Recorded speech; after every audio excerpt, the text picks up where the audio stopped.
Bismillahirrahmanirrahim. Assalamualaikum warahmatullahi wabarakatuh. Apa kabar anak-anak hari ini? Mudah-mudahan sehat semua ya. Tetap semangat walau kita belajar di rumah. Hari ini Bu Nur mengajarnya pelajaran SKI ya. Masih di pelajaran 2, melanjutkan yang minggu kemarin. Minggu kemarin siapa yang masih ingat? Terakhir yang dibahasnya tentang apa? Tentang apa? Nabi Muhammad membina masyarakat Madinah dalam bidang agama ya, yang membangun masjid. Di situ ada masjid yang pertama kali dibangun sama Nabi Muhammad, ada masjid-masjid yang lainnya juga. Sekarang yang dibahasnya adalah Nabi Muhammad membina masyarakat Madinah dalam bidang sosial. Nabi Muhammad berusaha dengan sekuat tenaga untuk mempersatukan kaum Ansor dan kaum Muhajirin. Masih ingat kaum Ansor itu siapa dan kaum Muhajirin siapa? Kaum Ansor adalah kaum yang menerima atau yang menolong orang-orang yang berhijrah, sedangkan kaum Muhajirin yaitu orang yang berhijrah atau yang ikut hijrah bersama Nabi Muhammad. Nabi Muhammad mempersatukan antara kaum Ansor dan kaum Muhajirin bertempat di rumah Anas bin Malik. Di rumah siapa? Anas bin Malik. Tujuan dari persaudaraan antara kaum Ansor dan Muhajirin adalah untuk menghilangkan fanatisme jahiliyah dan tidak ada sesuatu yang dibela kecuali hanya Islam. Ingat, tujuannya untuk apa? Menghilangkan fanatisme jahiliyah dan tidak ada sesuatu yang dibela kecuali hanya Islam. Isi dari perjanjian kaum Ansor dan kaum Muhajirin antara lain: 1. Mereka adalah umat yang satu di luar dari golongan yang lain. 2. Seorang mukmin tidak boleh membunuh orang mukmin lain karena membela orang kafir. 3. Jaminan Allah adalah 1.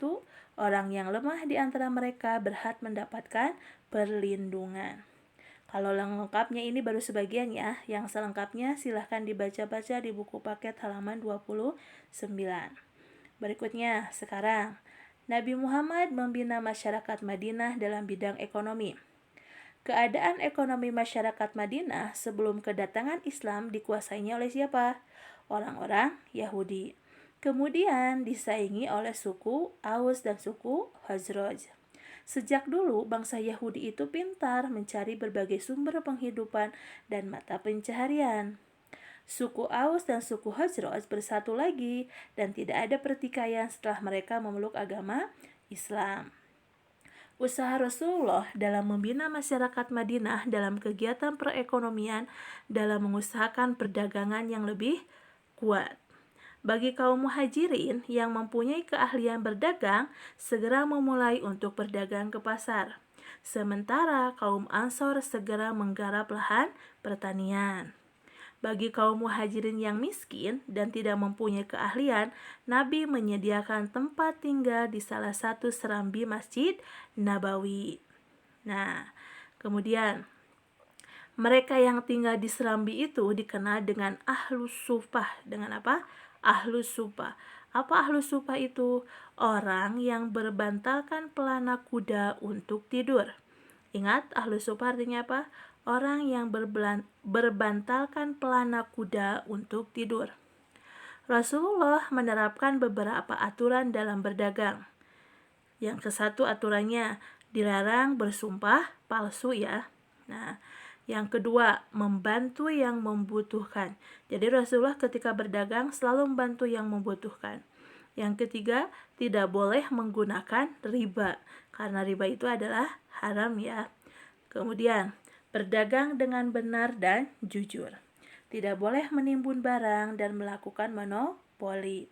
Itu cara atau aturan Rasulullah dalam berdagang. Ingat, dilarang bersumpah palsu, membantu yang membutuhkan, tidak boleh menggunakan riba, berdagang dengan benar dan jujur, tidak boleh menimbun barang dan melakukan monopoli.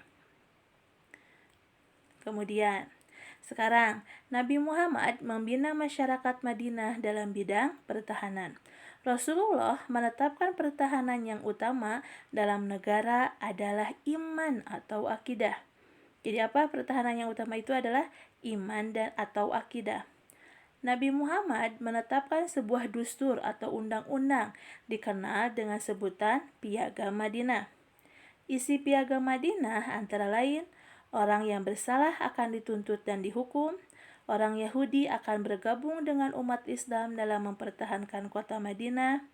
Nah, ini baru sebagian. Nanti kalau yang lengkapnya ada di buku paket halaman 32. Kemudian, sekarang fungsi dari Piagam Madinah. Apa fungsinya? Yang pertama, menyatukan suku Aus dan Khazraj. Yang kedua, kebebasan rakyat dijamin. Yang ketiga, menghentikan adat istiadat buruk bangsa Arab. Yang keempat, mengembangkan sikap toleransi antar umat beragama. Itu fungsinya ya. Berikutnya, cara-cara Rasulullah dalam mempertahankan wilayah negara dalam menjaga keamanan. 1. Menggunakan taktik yang jitu. 2. Memberikan semangat dan motivasi jihad sebagai syuhada. 3. Menghalangkan musuh dengan korban yang lebih sedikit, mengalahkan musuh dengan korban yang lebih sedikit. 4. Dalam mempertahankannya dan membela diri, Rasulullah menggunakan dasar firman Allah, yaitu surat Al-Anfal ayat 60 dan surat Al-Hajj ayat 39. Nah, itu tentang Rasulullah membina masyarakat Madinah dalam bidang ekonomi, sosial, pertahanan. Nah, itu sudah selesai di bab 2. Jadi nanti anak-anak mengerjakan latihannya, isinya saja di buku tulis bagian A, B, dan C. Untuk SKI dicukupkan sekian. Wassalamualaikum warahmatullahi wabarakatuh.